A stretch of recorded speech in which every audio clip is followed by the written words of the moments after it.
Pernah kepikiran gak sih? Kok aku bisa jadi kayak sekarang ya? Nah, dalam beberapa menit ke depan kita bakal cari tahu jawabannya bareng-bareng. Selamat datang di Kisah Tentang Kamu, sebuah petualangan seru lewat psikologi perkembangan. Coba deh, bayangin diri kamu 10 tahun yang lalu. Beda banget kan sama yang sekarang? Mungkin gaya rambutnya, cara mikirnya, atau bahkan teman-teman main kamu. Nah, semua perubahan itulah yang bakal kita bahas tuntas hari ini. Setiap penjelajah itu kan butuh peralatan ya. Nah, para psikolog juga gitu. Untuk memulai petualangan kita, yuk kita intip isi tas ajaib yang mereka pakai buat memetakan dunia perkembangan manusia yang keren banget ini. Anggap aja ini kayak lagi nonton film dokumenter tentang hewan liar, tapi yang kita tonton itu manusia. Jadi psikolognya mungkin ngintip dari jauh anak-anak yang lagi main di taman, buat lihat gimana cara mereka berteman. Kuncinya, mereka nggak boleh tahu kalau lagi diamati, biar kelakuannya asli dan jujur banget. Nah, kalau yang tadi itu kayak cuman foto cekrek sesaat, studi kasus ini tuh kayak nonton film tentang kehidupan satu orang, dari dia bayi sampai tua. Penelitinya tuh bener-bener ngulik sedalam-dalamnya kehidupan satu orang itu aja, buat ngerti cerita unik perkembangannya. Kalian pernah isi angket atau kuesioner online gitu kan? Nah, itu namanya survei. Ini cara super cepat buat para peneliti dapat informasi dari ratusan, bahkan ribuan orang sekaligus. Cuma tinggal tanya langsung ke mereka. Jadi pilihannya gini, kita mau tahu banyak banget tentang satu orang aja lewat studi kasus, atau kita mau tahu sedikit aja, tapi dari banyak banget orang lewat survei. Dua-duanya punya kelebihan dan kekurangan. Studi kasus detailnya mantap, sementara survei bisa ngasih kita gambaran besarnya, walau kita harus berharap semua orang jawabnya jujur ya.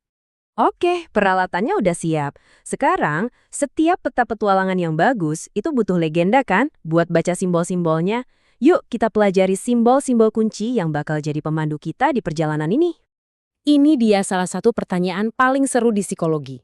Kita itu tumbuhnya kayak jalan nanjak yang landai, pelan-pelan tapi pasti, atau kita tumbuhnya kayak naik tangga, lompat satu-satu ke level berikutnya yang benar-benar baru. Menurut kalian gimana?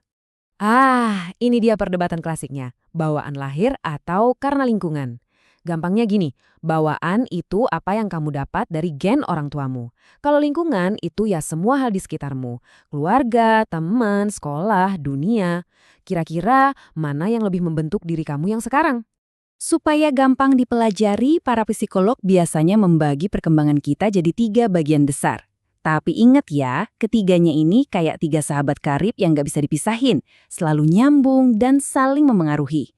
Ayo kita kenalan sama mereka satu persatu. Pertama, ada si fisik.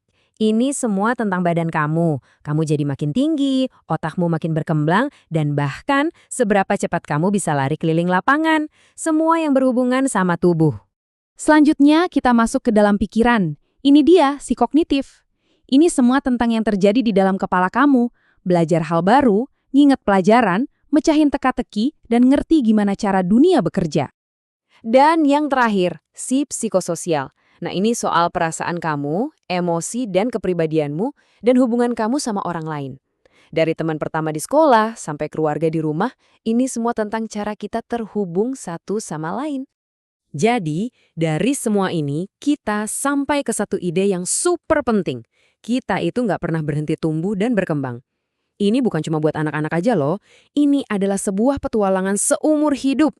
Kalimat ini bener banget. Psikologi perkembangan itu melihat hidup kamu dan hidup aku sebagai sebuah buku cerita yang halamannya terus bertambah. Dari halaman pertama sampai halaman terakhir nanti. Dan disinilah letak kerennya. Mau tahu kenapa seorang kakak remaja bertingkah seperti itu? Kita perlu lihat masa kecilnya. Setiap bagian dari hidup kita itu membangun bagian selanjutnya. Persis kayak kita nyusun balok, satu persatu sampai jadi menara yang tinggi. Jadi pas kita selesai nanti, ingat ya, cerita tentang kamu itu masih terus ditulis. Kamu sudah lihat dari mana kamu berasal.